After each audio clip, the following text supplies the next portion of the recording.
Okay, so welcome back. Today's Wednesday, second day of our 16 weeks going forward. Today, as I promised, we're going to assign seats. So the seat you picked is the seat you get. Makes it real easy. This little handy sheet is going to come around. You're going to sign your name up legibly so that I can actually read who you are.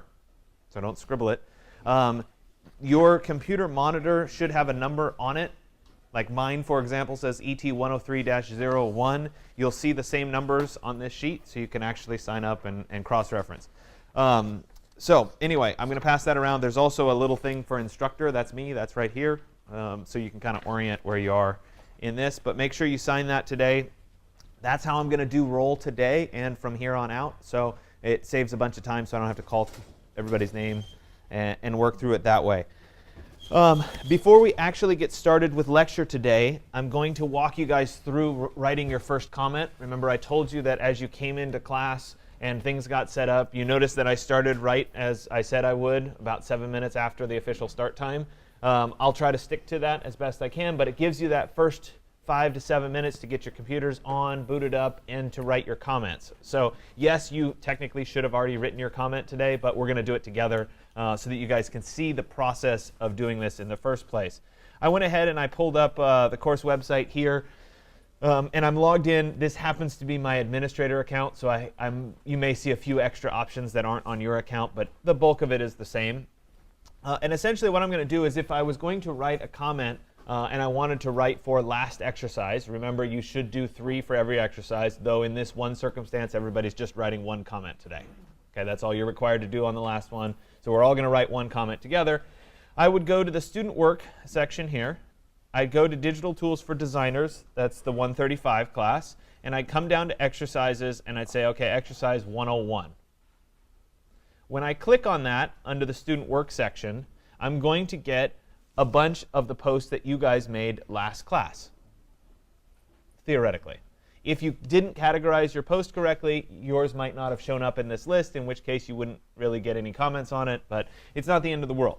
At this point, I would be scrolling through and saying, what looks interesting to me? And so maybe I say, oh, you know what, this looks kind of interesting. Let me click on it and make it a little bit larger. Okay, kind of interesting. I might read a little bit about this. And as I continue scrolling down here, there should be something for comments at the very bottom. Notice it says submit a comment, minimum of 25 characters. So this means we can't say cool building. It's not helpful. Okay?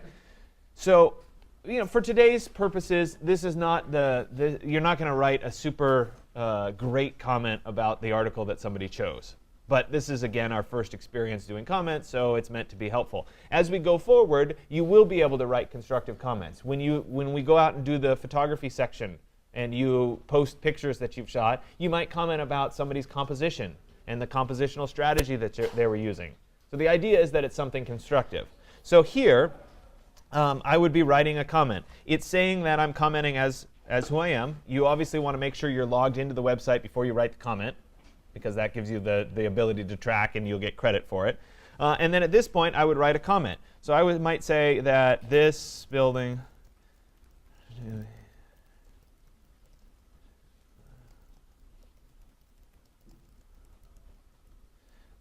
appears to be very interesting with the undulations in the facade.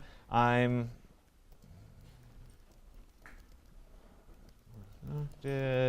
and I wonder how well it will remain waterproof over time.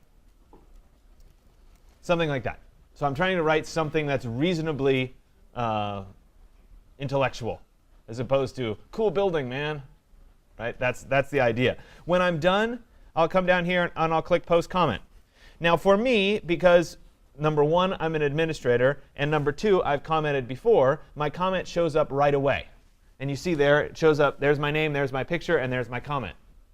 Real easy. For you guys, because you haven't written a comment yet, it probably will go into a moderation queue for me to have to approve, because you haven't actually written a comment. So don't expect it to show up right away the first time. If it doesn't show up, don't worry. I will go through and I'll manually approve them all a little bit later on in the class. So what I want you to do right now, and a lot of you did it while I was talking anyway, I want you to write your first comment on some post.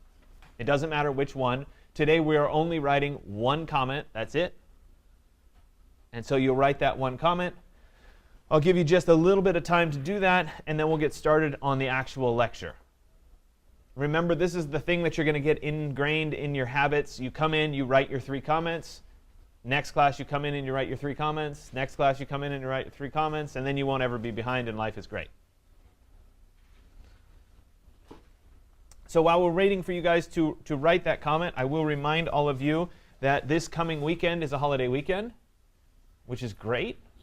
That means that there is no class on Monday, and that means that you're more than welcome to show up to class, but I won't be here, so we won't have class. Grab a seat.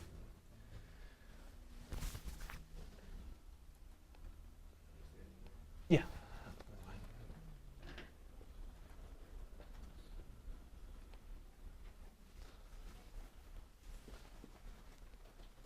Question?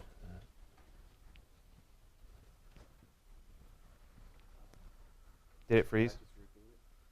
Try rebooting it. There's a couple of the computers that have been having issues with this, and I submitted support tickets on them. Yeah, you try rebooting it, and if it continues to do this, we'll move you to a different machine. Try that one over there until this one's fixed.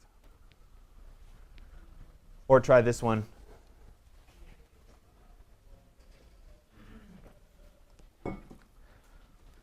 Yes. You just put your name on it anyway. It's okay.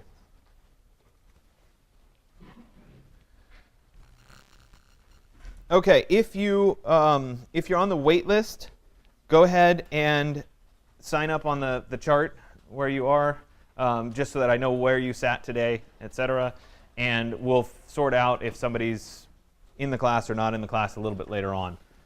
Okay, so today we're actually going to do a little bit of a departure from the true rigor of this class. The true Photoshop, InDesign, Illustrator, learn the software, become a better designer, etc. Because there's just a bunch of stuff related to architecture, technology, the internet that nobody ever talks about, and that you'll probably go through your time at DVC, you'll go through your time in college, and nobody ever really talks about. And so this is my catch-all lecture. This is all the stuff that I think that's important that nobody wants to spend time talking about. So we're going to do it today. And hopefully, I'll inspire you to be a little bit better organized going forward in this semester, and to maybe take a little bit more care in how you organize your files, how you name your files, how you keep your calendar, and that sort of thing. Maybe it'll put a little bit less stress on you along the way, too. So we'll start first by talking about organizing your digital life. We all have computers. We're all stuck to them. We all have phones. We're all stuck to those phones. And a lot of times, our digital life can be really out of control. You might be a really neat person at home. You might have a spick and span house or apartment, and you come to your computer and it's a complete mess. So let's talk about how can we fix that. So there's 2 ways of really thinking about how you organize your files on your computer. Some people believe in one way. Some people believe in the other way. Obviously, I feel strongly about one of these strategies. But I'm going to talk about both and talk about why they can be beneficial. So the first system is a flat or fat file system. And in this kind of a system, what you have is you have some kind of a folder, and we'll call it the Documents folder. I think that's fairly universal across PCs and across Macs. There is a folder roughly called Documents. And inside of that, you might make some big catch-all folders like Illustrator, Photoshop, AutoCAD, stuff like that. And then what you do is you take all of the things that belong in an Illustrator folder. You worked in Illustrator, they just go in the Illustrator folder. You worked in Word, you did a Word document, you put it in the Word folder. It's organized by similar file types. The good news here is you say, oh, well, it was a paper, so it must be in my Word folder. And then you go look in your Word folder, and it's there. So there is some logic to this organization strategy. It's certainly easy to find files that are the same type. It's easy to find your other Word documents because they're all in the same folder. The problem here is that these files get really big. They have hundreds, maybe thousands of files inside of a folder. So you have a lot of things to cull through to try to find that old history paper that you wrote 2 semesters ago because it's just in the Word folder somewhere. It's difficult to keep your projects and your life separate. Let's say you have a job and you have school, and you're doing both at the same time. You do some computer work for your job, you do some computer work for your school. If you use this kind of a strategy, everything gets mixed together. And it's hard to remember what was in what folder. Big folders, so you spend time searching. A hierarchical system, on the other hand, can help you keep all of this separate. I happen to believe in this. I think it's a great idea. It takes a little bit of work to get started. Once you start to organize this way, it becomes far more intuitive, and it's much easier to find your stuff. So let's go through this in a sample example here. And I have two. I have this chart up at the top of the page, but I also have an actual window from my computer right here down at the bottom that kind of shows how this stuff is set up. The idea here is that you have your documents folder. You then might have a school folder, and you might have a personal folder. Maybe you have a work folder. That is allowing you to separate into big, broad categories. School is separate from work, is separate from personal. That's good, big strokes. Then within the school, for example, we might have different folders for different classes. Within those different classes, we might have different subfolders. So you can see how this starts to break down really easily. So in this example, let's say you're in 135, this class. Inside that 135 folder, you might also have a folder for your assignments, a folder for your exercises, and a folder for, I don't know, whatever else you want to put in there. This helps you organize. This example down here at the bottom that I'm pointing out right there, this is an example for the lecture folder for this particular lecture. This happens to be an old slide, but you can see that I have all of my 135 lectures in a folder. Inside of that, here's the whole list of all the lectures, going down from 1 to, we're on lecture 2 right now, or 102 in that case. And inside the lecture 102 folder, I come over here, and here's all the stuff that's related to that lecture 102.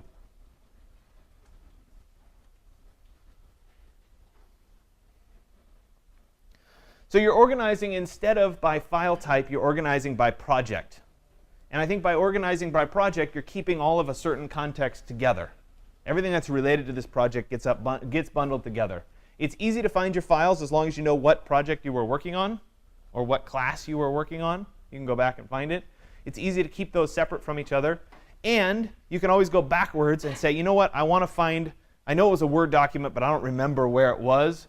You can do a search, either in Spotlight or in the Windows search, for a .doc or a .docx, which is the Word file type, and you can get that folder with all of those Word files in it. So you can go backwards from this strategy.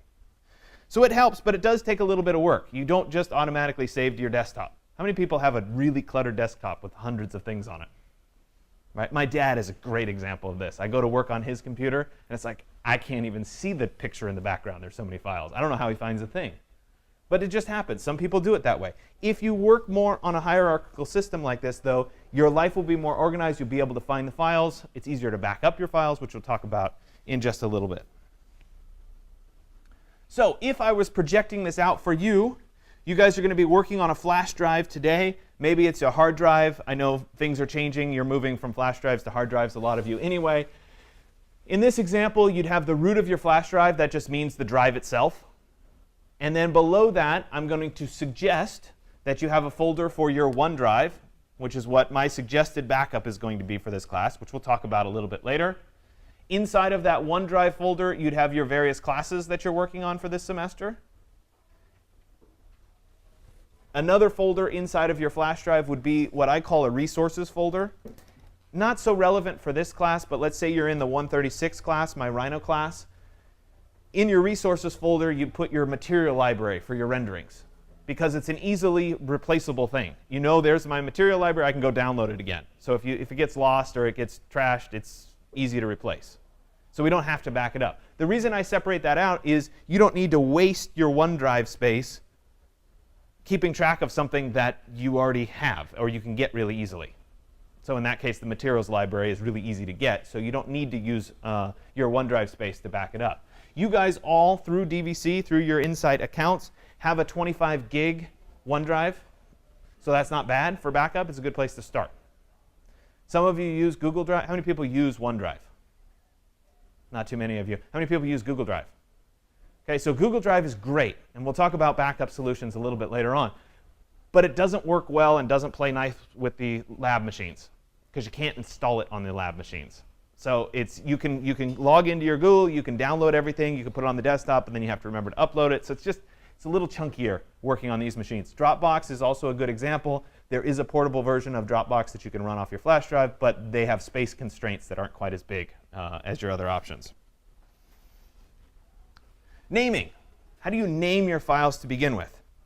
So this is one of those other tricky things. A lot of times people have untitled 1, untitled 2, untitled 9, untitled 12.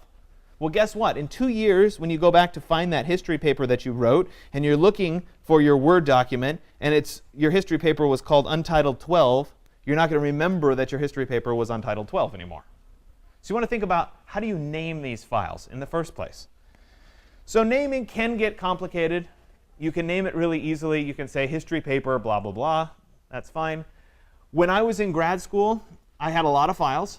I had a lot of things to keep track of, and I came up with this strategy for identifying files related to class. It doesn't mean that this is how you should do it.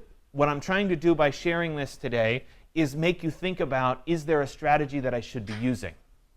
Not you should use this strategy. Does that make sense? So think about it as an idea, not as you have to do it this way.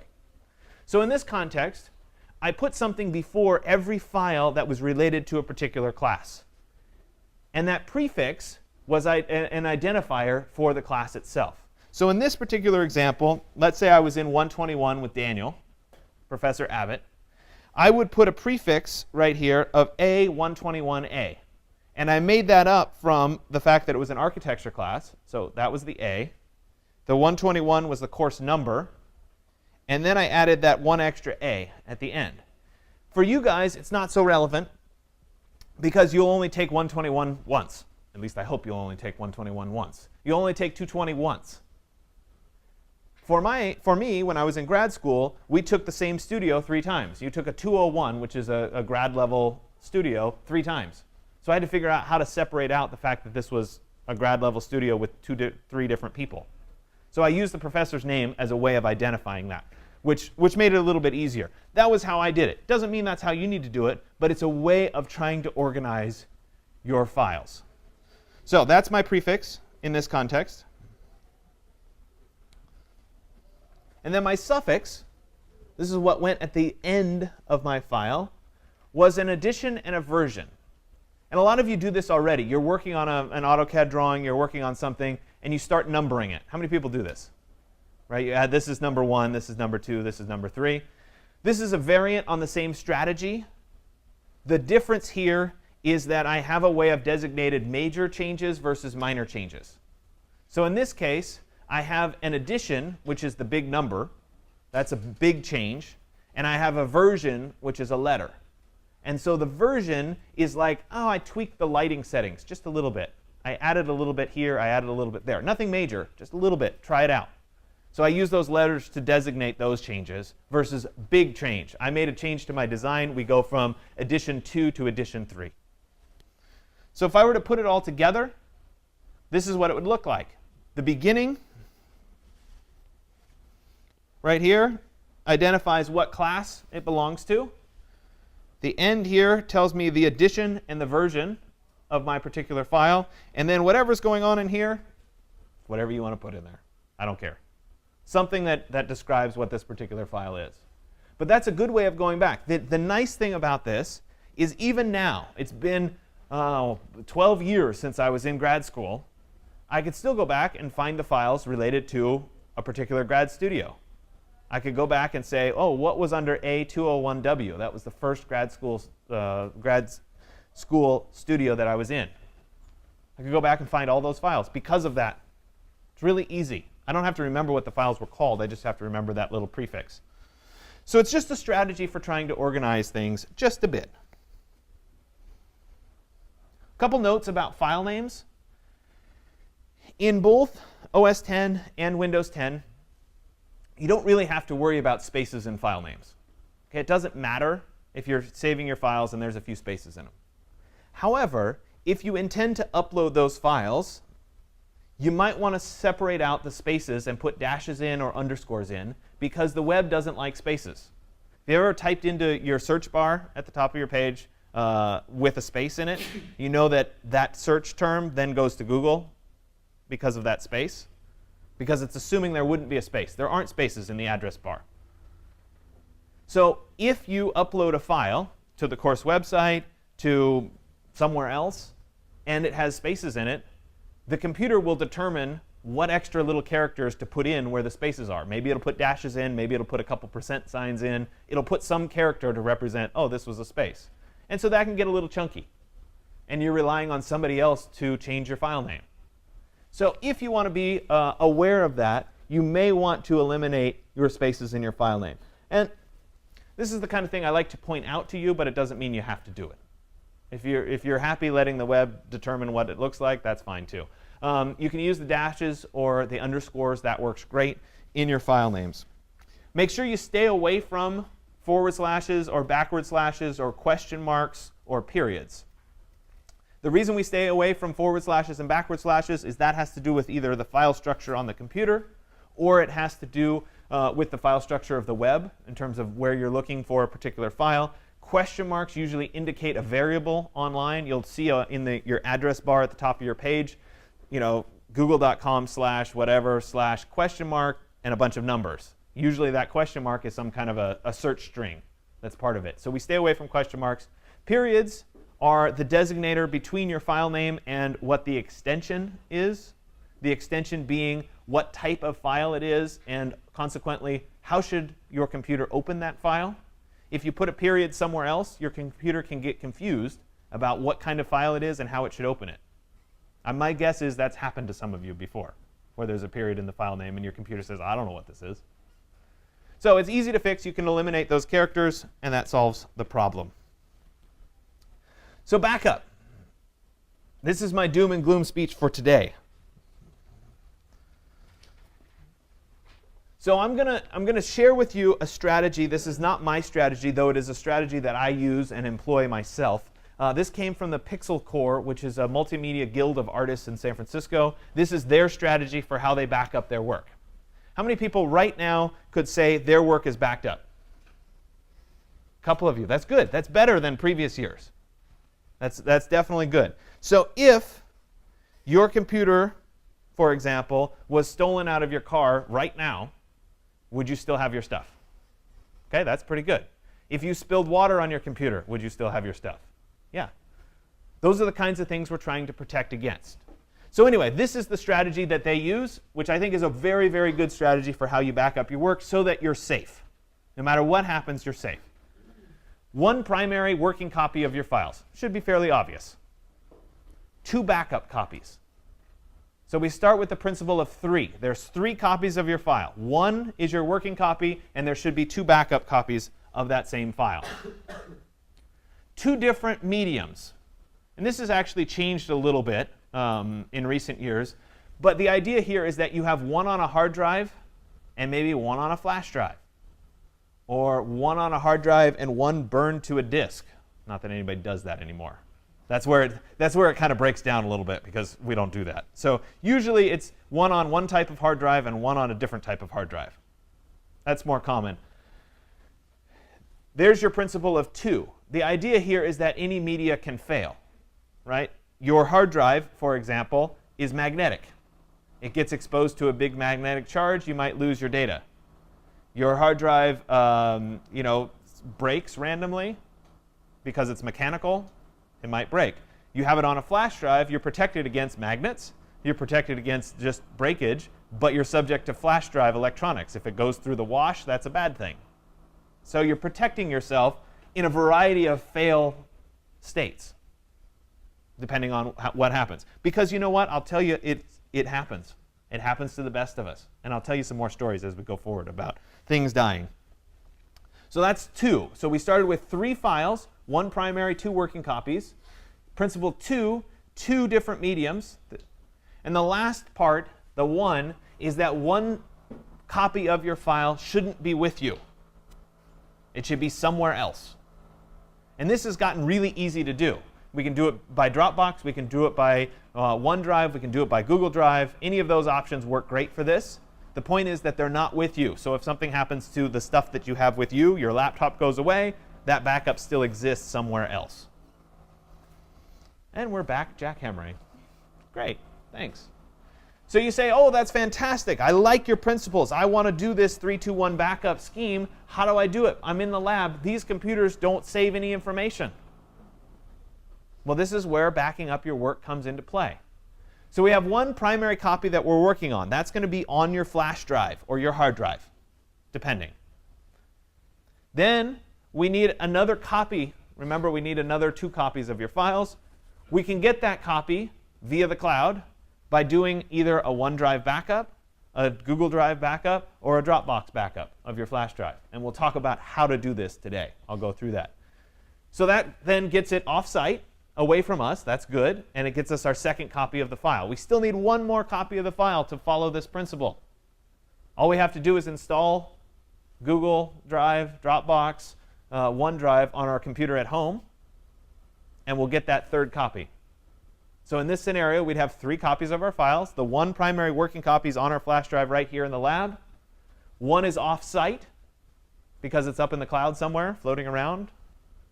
And one is at home on our computer. That's how we solve this. In that scenario, if you actually do this, you're pretty safe from the major disaster. OK, so let me tell you some stories about disaster, because sometimes this helps you to get it to sink in just a little bit. OK, so I had a student, and a lot of these have happened to students. I had a student. I gave this lecture in the beginning of the semester, and everybody nods their head. Yeah, I'm going to do a good job backing up. And so I had this student, and she actually said, you know what? I think you made some pretty good points. I'm going to make sure I back up my stuff. And so this was a long time ago, and it was more like backup to an external hard drive. She had the hard drive at home, and she was backing up her computer on a regular basis. She came into finals week, and she came in and walked through the door, and I saw her, and she was in complete tears. She's like, can I give you a hug? I'm like, well, that's a little weird, but yeah, OK. You know, if you need a hug, sure, I'll give you a hug. She's like, somebody just broke into my car in the parking lot, took my laptop. And I'm distraught because they took my laptop. But if I hadn't listened to you and I didn't have a backup, I wouldn't be able to finish my semester, and I wouldn't be able to move on to Berkeley because I have all my stuff. So I'm not giving you a hug because I'm distraught over losing my laptop. I'm giving you a hug because you saved me, and you let me actually move on and continue on to Berkeley. True story. Okay. Another example of backup solutions. This was one December. I sat down. I was in my office over there before I moved to my office over here. I was doing my final grades. Everything was done. I was working through, submit the final grades. 30 seconds after I submitted the final grades, the hard drive on my laptop, dead. I was like, no big. I can resurrect it or whatever. No. I'm talking like dead. Physically broken dead. If I didn't have a current backup, so this is the other thing. I back up all my stuff on demand right as I'm doing it. I would have lost at least an hour's worth of work, at least 5 hours worth of work. If I had relied on backing up at home when I was at home, I would have lost that day's worth of work. I didn't lose a thing. All I lost was my hard drive. Plug in a new hard drive, re-download all my stuff, no problem. All good. So these are the kinds of things that you have to be aware of when it comes to backing things up. Those are certainly success stories. I've had the opposite happen. I had a student break their flash drive off in the computer. I used this example last class. It was in this lab. The flash drives are right at about knee height. And he turned and he snapped his flash drive off. He didn't have a backup. He took it to some specialty place to try to get them to resolder it and whatever. Cost him a fortune. Didn't work. Had to go back and use a previous version. He was in I think it was in the skyscraper studio, and he had to go back 2 or 3 weeks because that was the most recent backup he had, and that was what he presented. So it's really important that you take this to heart. So you have to automate the process. If you just say, every day when I come home from school, I'm going to go ahead and just plug in my computer to a hard drive and we'll back it up, no problem. Well, guess what? The next time you go home from school, one of your friends will say, hey, do you want to go get some pizza? You say, yeah, that sounds good. And then guess what? After that pizza, they say, hey, let's go out. Well, I don't know. Some of you aren't old enough. Let's go out for a drink. Right? And maybe you had a good time that night. And you got home and you were kind of tired. Did you plug in your computer to back it up? Nope. Then you go to school the next day and you keep going on. Then something else happens. And before you know it, you're a week behind, 2 weeks behind, 3 weeks behind on your backup because it didn't happen automatically. So one of the key principles of backing up your stuff is that it just has to happen. Because if you rely on yourself to do it, it won't happen. So it has to happen in the background. There are a bunch of options that are built in, especially if it's on your own computer. Did I go backwards? Sorry, wrong direction. So there's a bunch of options. If it's on your own computer, it's really easy. Both Windows and Mac have built-in backup stuff. You can use Time Machine on the Mac. There's a Windows backup on Windows. They work fine. Some of them work via the cloud or via a network-attached storage on your home network. So all you have to do is be on Wi-Fi at home, and it'll back stuff up. There are aftermarket solutions, depending on which type of computer you have, whether it's a Windows computer or a Mac computer. And they have a variety of different strategies for how they copy things. ChronoSync is one that I use that's a little bit more specific. Certain folders can match up with other folders, and you can sync them, which works nicely. Other programs will actually copy an exact copy of your hard drive, which can be useful if you wanted to upgrade your hard drive from a smaller drive to a larger drive. You can make an exact copy and just swap the drives in your laptop. And then there's a variety of other options that are out there. You can do Google search. That's not by any means a comprehensive list. In terms of online backup, most of you already use these kinds of things anyway. Dropbox is really a good product. And unfortunately, I think they got stuck behind Dropbox was ahead of the curve for a long time. They were the premier backup your files solution. The problem is they got stingy about how much space you could have. And so they give you 2 gigs when everybody else gives you 15 or 20 or 30 now for free. So they got stingy about space, and I think that made them drop a little bit behind. Google Drive is great if you already have a Gmail account. You already have a Google Drive account too, so that's good. I think they give you 15 gigs for free, though they may have updated that a little bit. The space here is shared, though, with your Gmail account. So if you have a lot of email with a lot of attachments, you can eat up that space. So you've got to be aware of that a little bit. It works pretty well if you're on your home computer because you can download the actual Google Drive software and have it run on your computer. It doesn't work particularly well in the labs. So that's just something to be aware of. OneDrive is Microsoft's version of all of this. I should actually put on there that Mac has iCloud too. It's kind of the same thing as OneDrive for those of you that are Mac people. But OneDrive works pretty well. You can install it on your home computer. We can actually make it work on the school computer and have it attached to your flash drive on the school computer. And you all get 25 gigs for free. So it seems like the best option for right now for you guys here at DVC. There are other options out there. Carbonite is one that will just make incremental backups to the cloud of your entire computer. But obviously that costs some money. If you're really concerned about privacy, we'll talk about that a little bit later on. You can actually run your own cloud if you want to. That's on your own server. That's separate and apart from if you don't trust Microsoft or Dropbox or somebody else to handle your data, you can set it up on your own. If that's something you're interested in, you can let me know. I actually do run my own cloud through this software, through my own server. And that's a kind of a security decision on my part. So your backup should occur really, I start with backup nightly. The truth is it should be backup minutely, if that's a word. Right? It should be as you do it, you should have a backup of it. That's the ideal solution. But then all these backups, as we go forward, you need to have these backups always happening. That's the point. This one, I think, is a good one to stop on and just make a note of.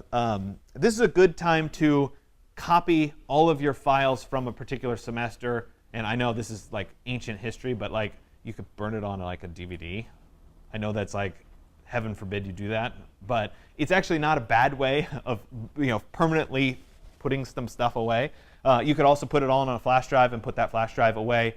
The nice thing here is that down the road you're working on your portfolio in 2 years and you want to go back to that project that you worked on in 121 because you think it's relevant for something. You can go back and find that disk or find that little flash drive and say, oh, all my stuff from that year or that semester is on that flash drive. It's pretty easy. If you rely on your computer, you'll change computers. One computer will die, you'll buy a new one. You won't necessarily copy the data over. So if you have these little semester backups on a flash drive or on a disk, it's really easy to go back and find that particular backup and say, oh yeah, this has all my stuff on it. There was a project that I did in, it was 11B, which is the second big studio at Berkeley. And when I went back to grad school, I wanted to go back and find this project because it was really cool. I was going to redo some of it, and I couldn't find any of the stuff that I had done for that project. I should have backed it up because I couldn't find it anymore. So just something to be aware of. And then back up yearly. So the last thing here about backing up is the idea of offsite peace of mind. And it's one thing to trust the cloud, and it's become really easy to trust the cloud now. You know, if we're working, you guys have iPhones and you have iCloud, and it just backs up all your photos magically to iCloud. Assuming that Apple doesn't go under or their servers don't die, there's a reasonable chance that all your photos are safe. Photos happen to be something that's really important to me. I have a lot of photos that are very valuable to me. If I were to identify what is the most important electronic thing that I have in terms of files, it would be my photos. You know, photos of my kid's birth, photos of my wedding. Those are all really important to me. So I take the extra step of really trying to make sure that those are safe. And so I throw up here a little rendering of a safety deposit box. And it's actually quite relevant because I happened to go to the bank yesterday to visit my safety deposit box. And I took my daughter. My daughter's 7.5. And I took her with me so that she could see the whole safety deposit box thing. And she was all excited. And, you know, Dad, what do you have in your safety deposit box? You know, we're in the bank, in the room. And I open it up. She's like, Dad, what's all that? There's some papers, and there's a big stack of DVDs. All of those DVDs are photos. I want to make sure that if something were to happen to me or my house or anything, that my photos are preserved and that they're in someplace safe. So the bank robbers that break in and steal my safety deposit box would be thoroughly disappointed. But I know that they're safe. They're not at my house. They're in a reasonably good, safe location. And I know if my house were to burn down, I'd still have those. And so that's something to really think about. My wife, I'll tell you one other story. Somehow, to me, stories always try to make this stuff sink in a little bit more. So my wife was in high school. She grew up in the Central Valley in Yuba City. And she was, I think she was out of the country. I think she was in Germany on break. I think it was in December on her winter break. She got a call from her stepdad. And she said, her stepdad said, the levee's going to break. It's either going to break on the Yuba City side or it's going to break on the Marysville side, and it's going to break within the hour. What do you want from your room? Think about that. Now, obviously, she was in high school, so that was traumatic by itself. But just think about somebody calling and saying, you have 20 minutes. Let's say your house was one of the houses that was going to be evacuated and ultimately burned down in the Napa fires last year. You have 15 minutes, 20 minutes in your house. What do you want? What are you going to grab? How do you protect those things? Now, my wife's answer at that point, she was in high school, grab my yearbooks. In retrospect, that might not have been the most important thing, but you should take a moment, and I know this is a bit doom and gloom, but you should take a moment and think about that. What is that most important thing? What would you grab? I know what I'd grab. I'd run and grab my big hard drive and my laptop and my kids and my dog. Maybe not in that order. And we'd all get out of there. And the rest of it, oh well. But I've actually thought through that, and I've thought about it. So I'm encouraging you at this point to think about what are those files, especially in the digital world, that you couldn't live without, and are those safe enough for you? Do you feel like they're safe enough? If they are, that's fantastic. If they're not, maybe you should do something about it. So we shift gears completely. We're going to talk calendars for a second. How many people keep like a good calendar?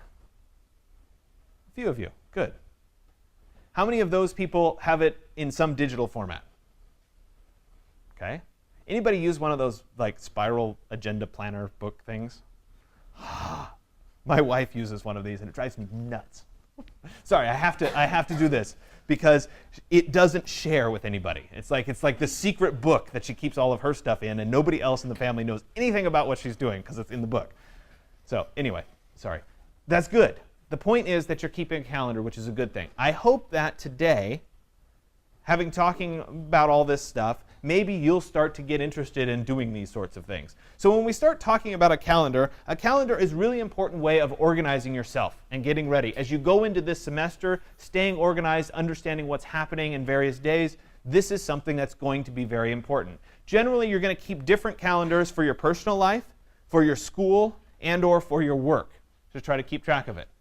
And that's normal. The good news about digital calendars is it's really easy to do those kinds of things. If somebody offers you a subscription to a calendar, all the better. Let's say there's a particular sports team that you like to watch. Instead of manually putting in all their various games, if they offer a feed with here's all our games, all the better. Just throw them in your calendar.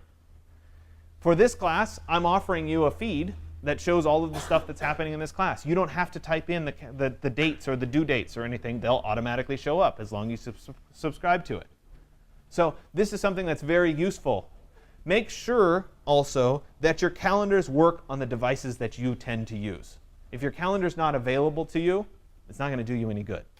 So if you carry that big book, the spiral book, as long as it's with you, you're all good.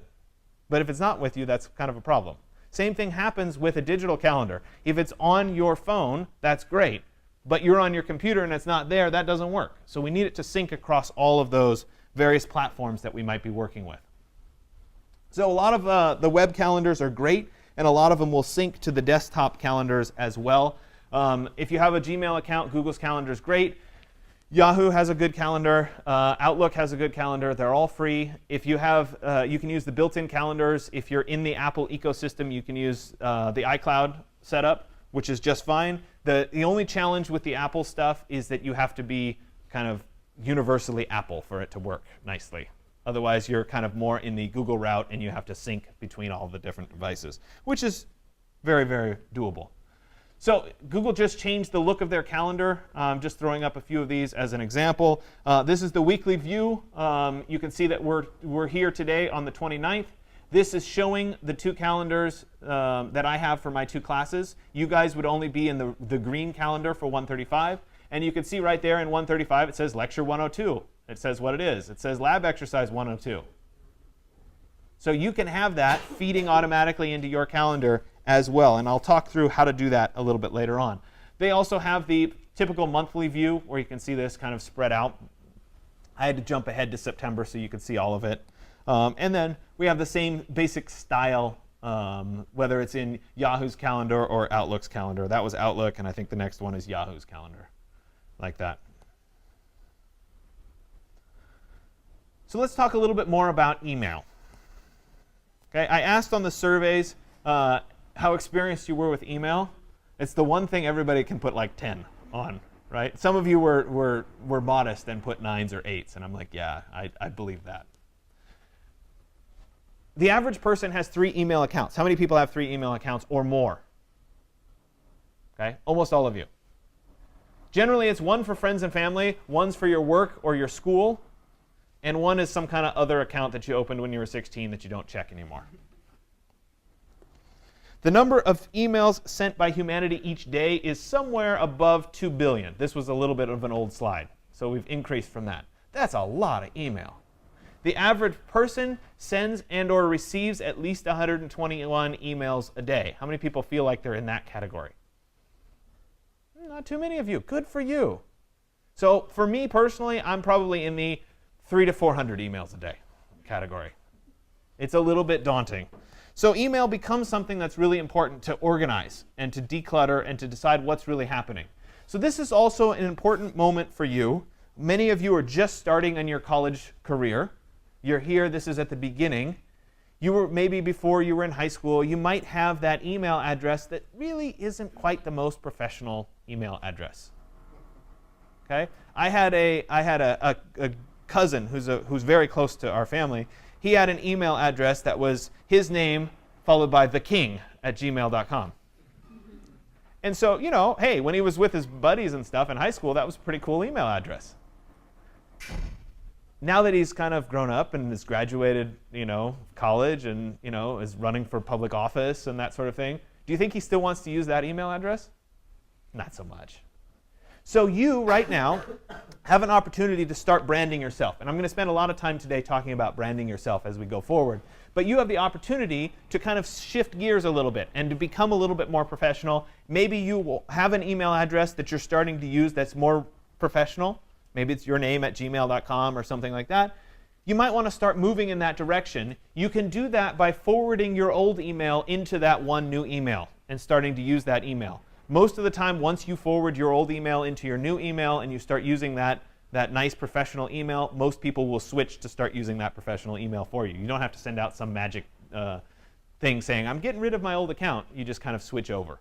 So it's a good way of getting yourself switched over. It's also a good way of consolidating your inboxes so you don't have 10 different email accounts. So for example, I have a DVC email account, gadams@dvc.edu. I also have grant@digitaltoolsforarchitects.com.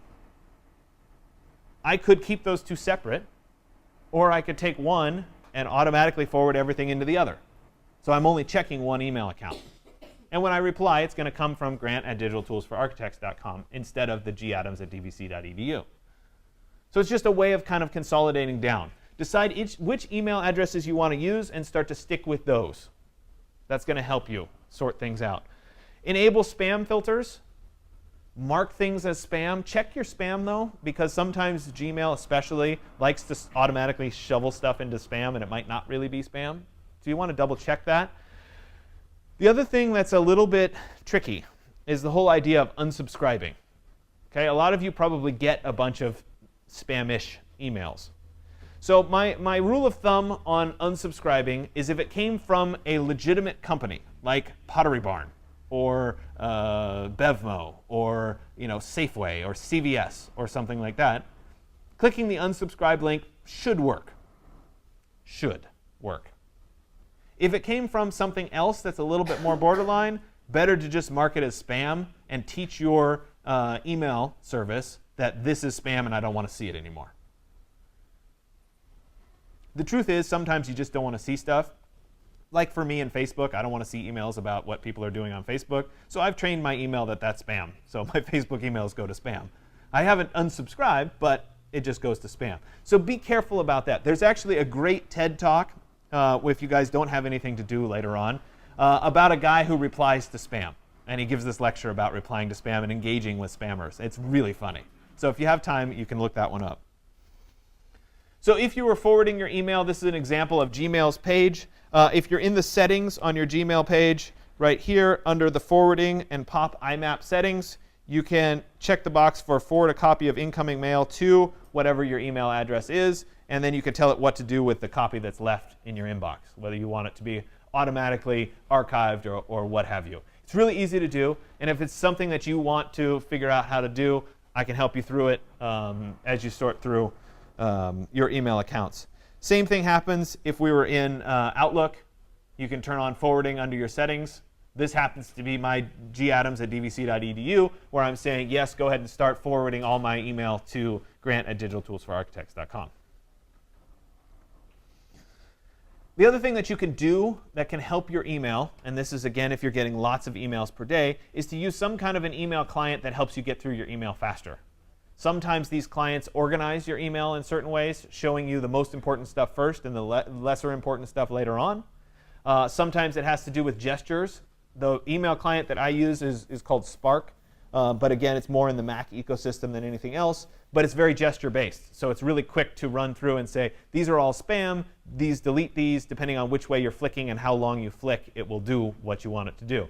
The other thing that I really like about this particular program is it allows you to say, snooze this, and come back into my inbox in a day. Because sometimes you want to be reminded of it, but you don't want to have to deal with it. And you can get it out of your inbox temporarily, so it doesn't like, oh, I have 800 unread emails. It's like, no, some of these are just remind me in 2 weeks when I need to know about it. So anyway, that's just something that I use. Play around with it. There may be some good options out there for you as well. Google Voice, anybody heard of this before? Okay, a few of you have heard of it. If you're in the Android ecosystem, it's very built in, which is not a bad thing. If you're in the Apple ecosystem, it's a little bit harder to deal with. Google will actually give you a phone number that you can text and receive calls from. This phone number won't change. It will come with you for as long as you keep your Google account. The nice thing here is that you can give people your phone number without really giving them your phone number. So you notice that all of you got my phone number, and I said, yeah, you can go ahead and text me. It's not my real phone number. It's my Google Voice number. So it's a little bit of giving yourself a bit of privacy. So it's a disposable phone number, but you can still get texts, you can still get calls from it. It'll transcribe any voicemails that somebody leaves and send you an email with the transcription. So it does some pretty cool stuff. It's free if you want it. So just be aware that it exists and may be relevant for you guys going forward. So I move now into more online, and I know I'm going to talk long today, but this is your lab is not particularly long, so it's going to be a while of me talking today more than anything else. But I want to talk a little bit about the internet and how that starts to play in to your careers as an architecture student and as a designer, etc. Anybody know how the internet actually works? This is one of those funny questions. We all just assume that it works. But really, there's a lot that goes into it. How the internet works. Quick summary. We have this thing called the DNS system, the domain name system, that basically translates a particular piece of text into a string of numbers. So, for example, apple.com. We write in apple.com.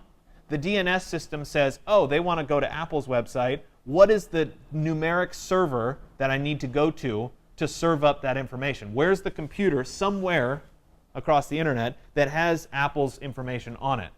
So it translates apple.com into this string of numbers. This is an IPv4 address. We're moving to IPv6, but it's kind of irrelevant. It's a technical detail about it. But essentially, it would be really hard if you had to remember every time you wanted to go to Apple's homepage 17.172.224.47. That would be a little challenging to keep track of in your head. So this domain name system is like a phone book. It translates one piece of information for another. And it tells us where the server is that has the content on it. The picture to the right there is an example of a server rack. It's just a bunch of computers that are configured slightly differently and racked up next to each other. These are what serve up all of the content. Then we move on and we select a browser. You guys all have done this before. We have Internet Explorer on PC. We have Safari on Mac. Those are the two built-in ones. And then Firefox, Chrome, and there is this other one called Opera that nobody uses, but it still somehow is hanging on. In terms of speed, they're all decent. Chrome and Safari are built on essentially the same technology.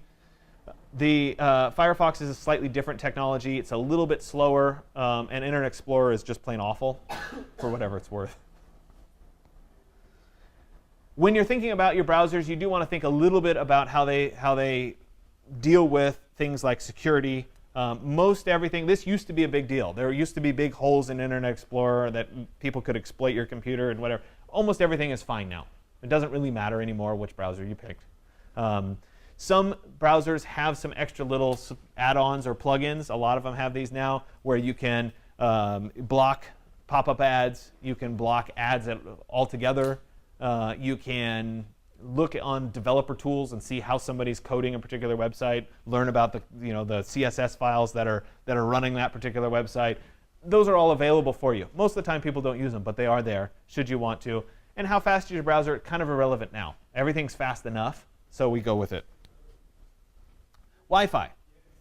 So are you being safe? A lot of you have laptops, I assume. A lot of you have phones. A lot of you connect to the campus network, correct? So if, for example, on my computer, I had elected to share some files to the network, and I came into school and I connected to the DVC network, do you think that's a safe thing to do? Not so much. So when you're on a public Wi-Fi system like DVCs, you're subject to people trying to do things to your computer, people trying to listen in on what you're doing, people trying to watch what you're looking at online. There are always secure connections. If you went to your bank, for example, you see that little green lock that shows up. That's a secure connection. It's called an SSL connection. Nobody's going to look over your shoulder on something like that. But a lot of the other things that you do online, people can track you. People can take a look at you and decide. So that's on open Wi-Fi. The other thing that people are often not aware of is your internet provider. How many people have Comcast as their internet provider? Or I guess Wave is another one around here. AT&T, right? The big ones. So guess what? You have them as your internet service provider. They can look at all the stuff that you're looking at. Somebody in their office could sit there and watch, oh, this person likes these kinds of things. Let me serve up this kind of ad. The other thing that happens, you guys are browsing on Amazon and you decide on a whim, oh, I want to look at getting a new comforter for my bed. And you look up new comforters. Did you notice that every ad that's on any web page that you go to from now on is about comforters? You guys have seen this? It's kind of ridiculous. So this kind of stuff happens all the time. I mean, that's on purpose because they want to sell you the stuff. You need to be aware of these kinds of security issues. So fundamentally, public hotspots, DVC, Starbucks, those kinds of things, they're not secure. Don't share your files. Don't do anything on those computers on websites that are not SSL encrypted that you would want somebody to see. Big thing is sharing files. It's shocking to me. So for me personally on my laptop, I'm not on the same network Wi-Fi that you guys are on. I'm on the faculty network. You guys are on the student network. But I'll log in, and there is a shocking number of faculty computers that have shared files open. A lot of times they're wide open. I feel like putting little notes on their desktop. Guess what? I saw your stuff. Maybe you want to change this. Because people are just unaware. So what I'm trying to do right now is make you a little bit more aware of this kind of stuff. So number one, if you're at home, secure your own network. Okay? If somebody was going to do something bad, let's say that they wanted to log in and pirate some movies because they really wanted to download whatever the latest Mission Impossible was. Okay? And you lived in an apartment building. Do you think, assuming that they wanted to do it, do you think they'd pick their own network to do it, knowing they could get in trouble, or do you think they'd pick your network that was unsecured? Probably pick yours, and then you'd get in trouble. So the first thing that you can do is you can take your router and make sure it has a password on it, and make sure that it's not wide open, letting everybody use it. And this is becoming more common practice. A lot of times you get a router from Comcast or something, and they already have it encrypted for you. It's not wide open. So that's good. That's the first step. You should always be using the WPA encryption of at least 128-bit. Usually that's the default by now. But again, it varies, and it wouldn't hurt to log into your router and double check.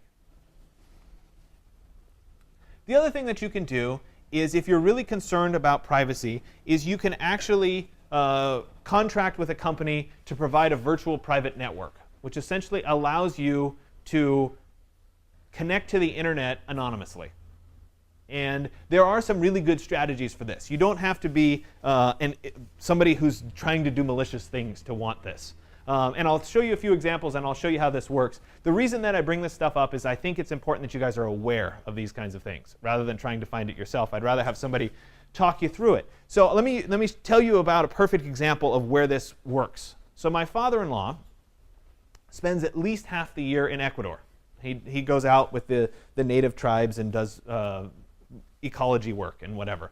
So he spends more than half the year down in Ecuador, and he has email accounts that are from the United States. He has one through AT&T. When he's in Ecuador, he cannot get his AT&T email because AT&T won't allow him to check his email from there. So the only way that he can actually check his email is to use this kind of technology, which is a virtual private network. So what he does is he connects to this service from Ecuador, and that service then routes all his internet traffic through a server in the United States, such that he appears to be in the United States instead of in Ecuador. And it allows him to check his email. And I'll show you this live on kind of how it works. There's a variety of companies that do this. And so it's for changing your geographic location and or for privacy. If you're really privacy concerned, you might want to do this same kind of strategy. So this is your typical internet connection, right? You go out, Comcast, everybody can see what's going on, and you're connecting to the internet. In this scenario, where you're using a virtual private network, you're establishing an encrypted connection to a server somewhere. And then from that server, you're going out to the internet. So your origin of internet is coming from their server, not from your computer. Companies do this frequently. Like you might be working remotely for a particular company. They may establish the same kind of virtual private network. So your computer goes to their company's network before it goes out to the internet. And that way they have a little bit more control. So I'm going to take a quick break from the slideshow for a second just to show you this kind of information. So right here I have a website pulled up. It's called ipleak.net. And when I pull up ipleak, it's going to show us technical information about my internet connection right here at DVC. So first thing it does is it shows me what is called my IP address. This is the address of my computer on the internet. This 192.235.1.50. And it does a bunch of other tests for me as well. But as I scroll down here, we can see it has information about this. We're in the United States, we're in California, we're in Pleasant Hill, and we're in the Los Angeles time zone. So the fact that it knows, and this is all like public information, it's just because I'm connected to the internet, it knows that I'm in Pleasant Hill. Pretty bizarre, huh? So if, for example, I were to connect to one of these, let's see, let's do something fun here. Let's go to Chicago for now. If I were to connect to a server in Chicago using this virtual private network technology, sorry, I have to wait for it to actually finish connecting.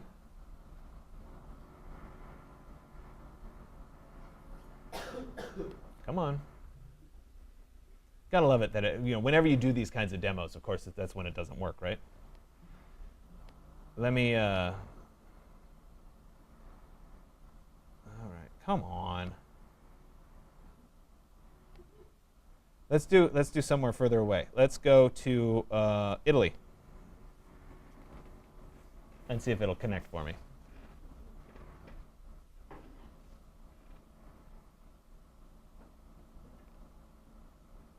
I did this like a half hour before class started, and it worked perfectly.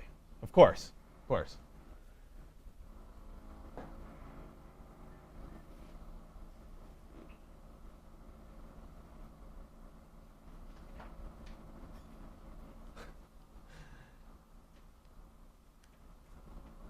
Yeah, it's still there. Yeah, so somehow it doesn't like me. So much for my grand ideas here of showing you how this stuff works. Well, I'll tell you what. Since this appears to not be working, we will come back to this, and I'll try to show you later on in the lecture. I apologize. This is one of those things that happens when you teach a computer class, right? Yeah. Of course, now it won't connect to anything. Okay, so we'll continue on. Passwords.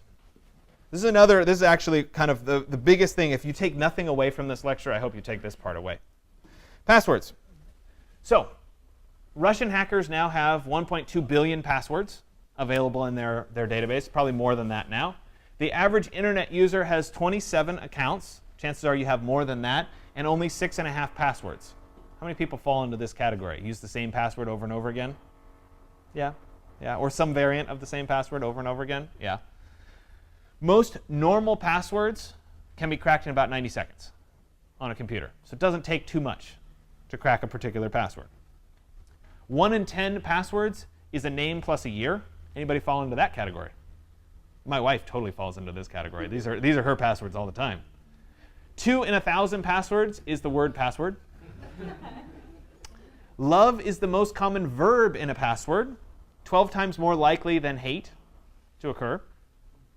And the most popular adjectives in passwords were sexy, hot, and pink. I didn't ask if anybody used those. Don't worry. The faster your computer is, the faster these computers are becoming, the easier it is for somebody who wanted to crack a password to do it for you.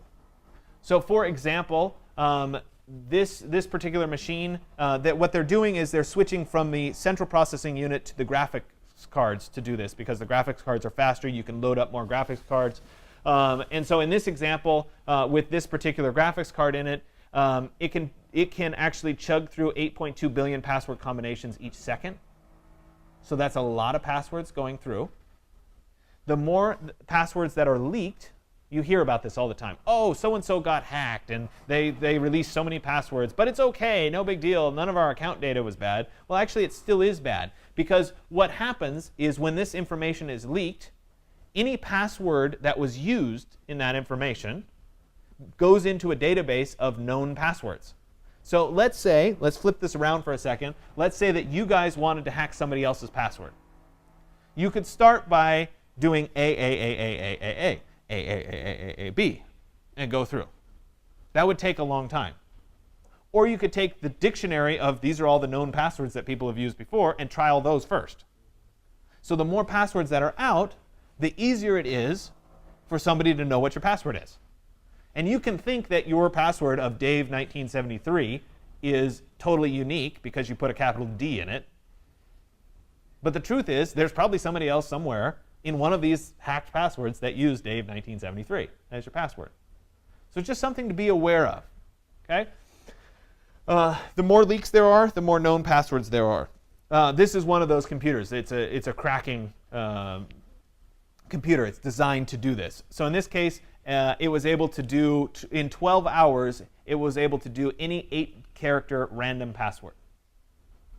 So that's pretty impressive. So the point is, computers are getting much, much better and much faster. So these were the big tricks that used to be, oh, I need a more secure password. I'm going to use one of these tricks. It's easier to remember, right? I'm going to do mustache and then spell it backwards. Well, that's a known trick. Super. Let's change it. Let's put a capital S at the beginning. Let's put a 3 instead of the E. Let's put a capital S and a 3 and put some exclamation marks. All that stuff is known. They know to check those kinds of things. And it's actually quite amusing how many people use those kinds of passwords still and think that they're secure. Any combination of these strategies, no good. So you say, oh, wait, this is bad. OMG, You shouldn't ever use the same password twice. So that's part one. This is challenging. Okay? You should use a password that contains numbers, letters, and random characters if websites allow it. And the password can be completely random. There shouldn't be any words in it. There shouldn't be anything coherent in it. It should just be a string of numbers. And you say, well, wait a minute. This is problematic. How on earth am I going to remember a 24-character random string of numbers? Well, the truth is, you can't. Although I will say it's actually interesting. So I use these, and I'll go through that. I have a 25-character random string password for my DVC account that protects all of your grades and everything else. So I think it would be really hard for anybody to hack into that account. It was really annoying when I first started typing it in because I'd have to look at my phone and I'd have to type it in. I've memorized that 24-character random string. It's actually 25-character because I just had to change it. You can memorize a lot of different things if given enough time. But the point is, if you're doing it for every different website that you go to, it's too many random strings to ever remember. So this is where some kind of a password manager can be so useful for you in your life. And if you do one of these password managers, you'll be far more secure online than you ever were before. So there's a variety of options here. 1Password happens to be the one that I use. They also just released a subscription-based, so you can pay by the year and just get their current version of everything. So sometimes people want to do it that way. And there's a bunch of other options out there. There are built-in password management applications on the Mac. You can use their Keychain app. If you stick to Google's Chrome, you can use their password. It asks, do you want to remember this password? You've seen that kind of thing. I'm a little bit skeptical of those companies, Apple included in that, just because I don't think they're really geared toward true privacy. These companies, this is what they do for a living. This is their designation. So what these allow you to do, and this is 1Password's example, is it will actually organize your passwords. It will generate random passwords for you. It will let you, this is a great example right here. You know how they ask you these security questions? Who's your best friend and what's your pest name or whatever? These are the most bogus ways of verifying your account. Because if anybody has access to your Facebook, they could probably guess who your best friend is, and they could probably guess what your pet's name is, in which case they could reset your password. So these are the kinds of things. Instead of answering honestly, my best friend's name is Ryan, or whatever, you might say, my best friend's name is AYT-V. That's a better strategy. But then you have to keep track of it. So these password managers will actually do it for you. They'll generate the random passwords for you, and they can really keep you organized. So in my example, in my 1Password, I think I have 400 different logins, all with different random passwords.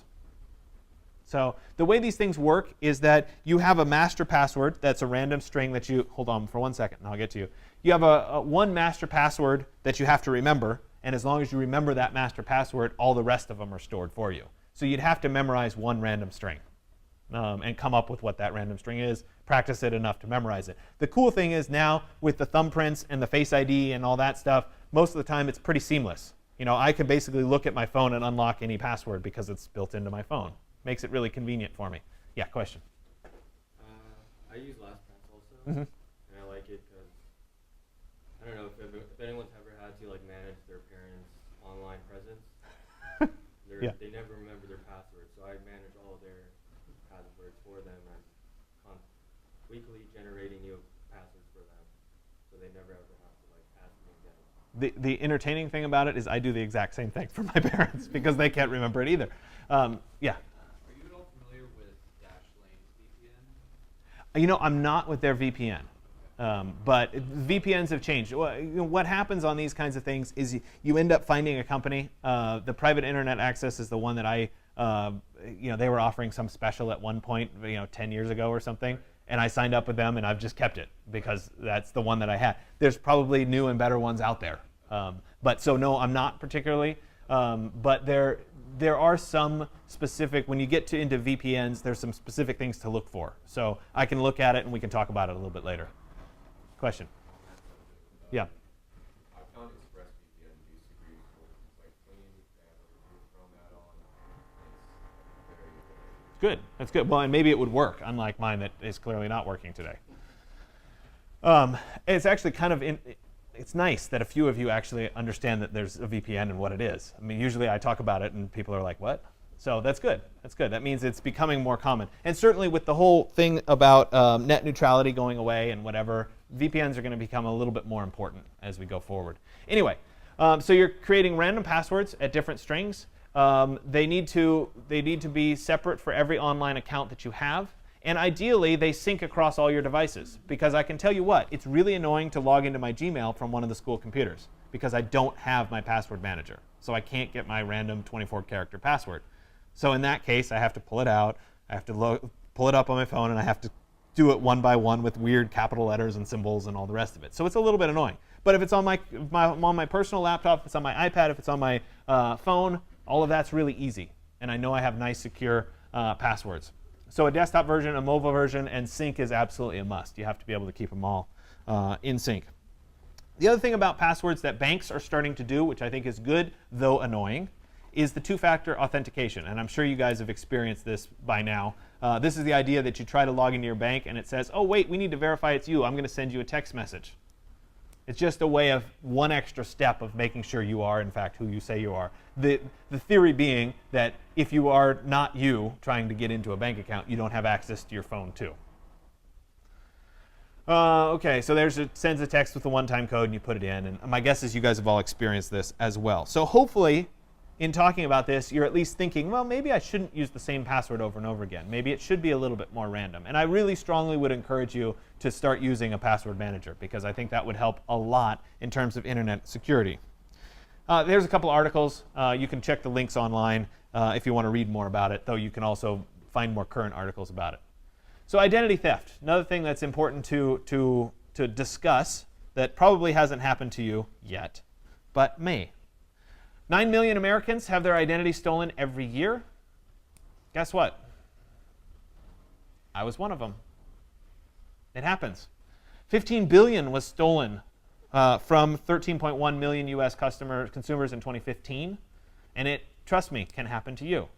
So here I am giving this lecture, talking about security and how important it is and passwords and all that stuff.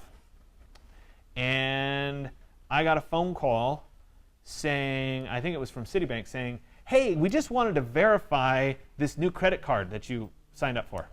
I'm like, nope, didn't sign up for a credit card. This is a little sketchy. You know what? I'll call you back. Because I didn't trust whoever it was. I thought maybe they were phishing me on my phone. So I called Citibank back. And I said, yeah, they said I applied for some new, like black card or something. Of course, it's the highest end card. Like, no, didn't do that. And they're like, oh, let me look on. Oh, so sir, you didn't open a Sears card and you didn't open there was some other card in there. Nope, didn't do any of that. Oh, well, let me transfer you to the fraud department. So I get transferred over there. Turns out, somehow, somebody got my information and they decided to open several different credit cards. They opened a $25,000 Discover personal loan. They bought 8 different cell phones on 3 different carriers. They opened a Comcast account in Houston, Texas. I don't get why that one. That was a fluke one. It's like, what? Why would you use my information to do that? Anyway, all in about 3 days, they did all of that. And luckily, because I was a Citibank customer, Citibank called me in the first place. Because otherwise I wouldn't have known about it. It could have lasted a lot longer. And I could have been subject to a lot more issues. Turns out I wasn't liable for any of it. Obviously, I had to prove that I wasn't liable for any of it. But it turned out to be a giant pain in the, as my daughter said, she was in a play this summer, a giant pain in the tail feathers. Because I had to do all this documentation. I had to go file police reports for stuff I didn't have anything to do other than somebody stole my identity. So I sat around and I tried to figure out how on earth did these people get my information. Furthermore, I found out from T-Mobile in Los Angeles that the person who opened my accounts had a driver's license in my name. How about that one? Crazy. Anyway, turns out that I was really good at everything except my physical mailbox. So somebody had come around and just started taking my mail. And a lot of times, and I learned this afterwards, a lot of times they don't take all your mail. They take a few pieces of your mail. So you don't know that they're taking your mail. I mean, it's a little weird. You go to your mailbox and there's no mail. But if they take the important stuff out of your mail and leave the junk mail, you just assume you didn't get anything, right? So it's important, just as you secure your digital world with good passwords, secure your physical mail too, just as a little side reminder. Monitor your bank statements. And if you haven't ever looked at your credit score, creditkarma.com is a great website that's free that can allow you to kind of see what your credit's being used for and kind of monitor your credit in general, which is not a bad thing. So I would encourage you, especially if you've never done it before, to actually do it and have an understanding of where you are in the whole scheme of things. So just be aware that this kind of stuff happens, and it happens to the best of us, and it will probably happen to you at some point in your life. So be aware. And try to take proactive measures. So then we'll finish today, and I promise I'm almost done. I know I went long today, with a little bit about branding yourself. So you guys are all going to take a quick moment, and I want you to Google yourself. Okay, you can be totally vain and Google yourself right now. Go to Google and put your name in.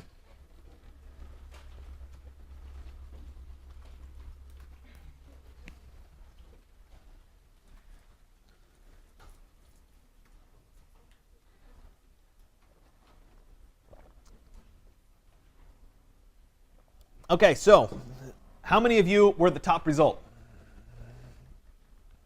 A couple of you. That's good. The more unique your name is, the more likely it is you'll be the top result. I will admit that.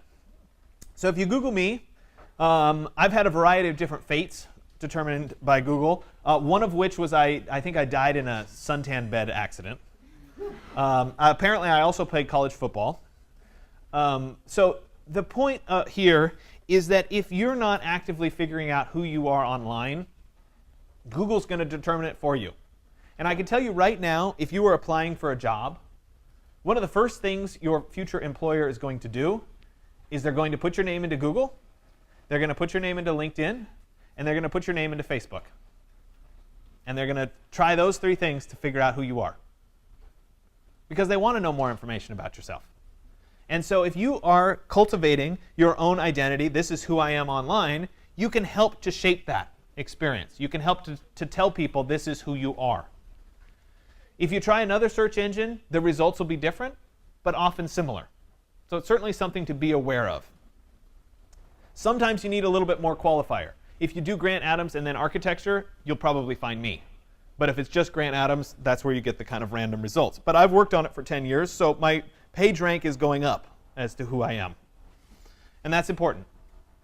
You can give yourself a true identity by creating a website and actually really branding yourself and saying, this is who I am, this is my content, running a website. Though this can be a bit daunting because you have to do it. You have to make a website, you have to come up with the domain name, you have to use it, etc. But it can be a good thing to do depending on how far down the road you get as a designer. You'll notice that a lot of the top designers have their own web page.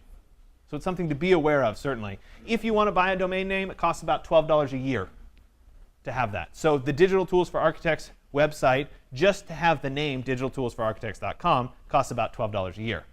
Then you're subject to the actual server and the hosting, etc. When you're picking a name, you want to be aware that there are some restrictions on names. You obviously want it to reflect you. So having a website, grantadams.com, would be great. That wasn't available, so I have grantadams.net. That's a reasonable substitute. But it's something that you might want to think about if you're trying to brand yourself. You can have up to 67 characters, though that's a really long thing to type. Digitaltoolsforarchitects.com is really long to type, and I wish it was shorter, but it's not. Sorry. And dtfa.com was gone, so it is what it is. You have all these different extensions, the .coms and whatever. The other thing that companies love to do is they love to substitute or break out and chop out vowels and weird stuff. If it's hard to spell, it's hard for people to get to your site. So just make it easy and simple. If you're thinking about a web address and you want to try to register it or you think it's kind of cool, type it in and see if anybody has that particular address. This was back when I was in college. A friend of mine was like, oh, we should register the name Fog Monster. That's a really cool name. We didn't, and then a year later somebody else did. It's like, oh man, we should have done that. I don't know what we would have done with it, but it was cool at the time. You want to make it memorable, and you want to make it somewhat about you. So if you want to do this, you would go to a domain registrar. This is somebody who controls that DNS system, and say, hey, I want to actually register the name. You'd search for it, you'd purchase it, and then you can then assign some kind of a hosting package. You can pay to host the website. Essentially, by hosting, all I'm talking about is one of those servers somewhere in the internet. You're paying somebody to rent that space. So you can put stuff on it and have it served up and always connected. So you could do it from a home computer, but it's much better if it comes from a data center somewhere, because then it's always going to be on. The Digital Tools site here is a little bit more expensive because it's a much bigger server that's running it to handle all of you guys hitting it at the same time. This server is in Los Angeles right now, and the other backup server for it is in Dallas. So that's part of the redundancy of making sure that the stuff stays up and whatever. And that's something that I pay for on a monthly basis. Those are different domain name registrars, should you want to. You've probably seen GoDaddy commercials if you've watched the Super Bowl, for example. Though everybody sees GoDaddy and has no idea what they do. Whatever. Personal landing page, and I'll allude to this a little bit in the exercise for today. It'll be an optional part of the exercise for today. But this idea is that you can create a web page. It's usually just a single page that says, this is who I am, and this is the stuff that I do. And it's a way of trying to tie yourself all together. These are the things that I do online. This is where they come together. It lets you manage this online identity. It lets you say, this is my stuff. I'm claiming this work. This is the work I'm doing. And you could point a future employer to, hey, this is my stuff. Go to this page. Go to grantadams.net, and you'll see everything about me. And that's a good way of trying to controlling that. It controls how the internet sees you instead of the other way around. There was a great site that went out of business that used to do this that I loved. This pixelhub.me is not a bad solution. It's pretty good at it. Gives you the option to have some nice background images. It's pretty clean and it's free, so that's a good thing. So that's the one I'm going to suggest that you guys play around with it. But there are other options out there. Facebook and Google Plus kind of do this. You could do the same kind of thing. Though I will admit that I'm in the middle of a love-hate relationship with Facebook, and I'm more on the hate side of it right now. I have given serious thought to terminating my Facebook account altogether. And that's just a personal thing for me. I'm really tired of their antics and what they're involved in, and I just don't think it's worth it. But that's a whole separate topic that you guys don't need to be part of. Yeah, there's a few other examples there. So once you have this personal landing page, or once you've tried to establish who you are, all you have to do is associate yourself and the stuff that you do online with those pages. So for example, if you did that, if you created these kinds of pages, you would then update your profile on the Digital Tools site to include links to your personal landing page, your LinkedIn page, etc. I'm going to ask you to do LinkedIn today. We'll get to that in a second. And that will then start to associate the work that you're doing here in your course website and all your posts with who you are in those other sites. And the cross-linking is what raises your Google profile. And then you just continue to make stuff and post it. And you let Google determine the rest. It's a pretty good strategy. So privacy. I have to mention a little bit about this because I think people don't actually talk about it ever. And that is that you need, at this point in your careers, to think carefully about what you put online. And all too often, you're in the moment and you post that picture of you not doing such a good thing because it's funny. And guess what? Down the road, some employer goes and looks at you on Facebook and they see all those pictures. I am very, very thankful that when I was in college, digital cameras didn't really exist and nobody had Facebook. So I survived. But this is something that you really want to be aware of, because as soon as you post something online, it's really hard to take it off. That's the problem. As soon as people see it, they copy it, it proliferates itself. It keeps populating itself. So you want to pay attention. There are things that you can't control. Your friend posts a drunken picture of you passed out on the sofa. Well, you can ask him to take it down, but there's not a whole lot you can do about it. But you can control what you post. And so you really want to think carefully about, is this appropriate? Do I want the world to really see that I was wearing that outfit? Something to be aware of. The other things that you can do if you own your own domain name is you can have domain-specific email. So I have grant@digitaltoolsforarchitects.com. That's nice. It's clean. It's not grant@gmail.com. It's mine. I own it, which is really nice. You can do it through Google Services, which is what I do on all of these websites that I have. But you could also do it through a variety of other services that help you set up the email accounts, etc. I don't recommend running your own email server. It's a lot more work than it looks. So let somebody else do that for you in one of these services. And of course, you can build your own website as well. And domain specific, we can skip through that. And the idea here is that ultimately you just create stuff. You set this stuff up in the background, and then you make new good stuff. And the more you post, the more people look at your stuff, the better you are at branding yourself. So you make good content. Okay, so the one other thing I want to mention before we get, and then I promise I'll stop, I know I went long today, is LinkedIn. And so I am not a big fan of social networks. I don't like them. I just told you I have a love-hate relationship, mostly hate, with Facebook. I don't do Instagram, though I have an Instagram account, but I don't think I've looked at it in years. LinkedIn is kind of in the same boat. I don't really like it, but it is the one thing that I think from a professional standpoint is expected of you guys. And as you go forward, having a good, clean resume is really important, and this is a good place to start. Most employers are going to ask for some kind of a LinkedIn page, or it's going to be somehow related to your employment.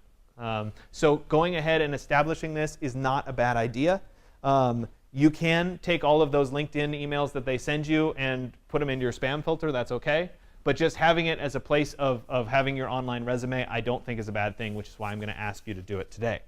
So we're going to spend a little bit of time. You're going to work through a LinkedIn profile. The exercise here is more about writing a resume than anything else. It's understanding who you are and what you've done to date and where you're going from here. I'm going to ask you to do it on LinkedIn. If you have a strong objection to posting this online, which some of you might, that's okay. You can write an old-fashioned resume and post that instead. So you can do, the standard old-school resume, and I'm okay with it. If not, I'm going to ask you to go through and do that. We're going to take a break right now. It is 9:30. We'll come back at 9:45. Like I said, I talked longer, which means the exercise, the lab part today is going to be a little bit shorter. So we'll come back at 9:45. I'll have your exercises, and we'll walk through that part of the day for you.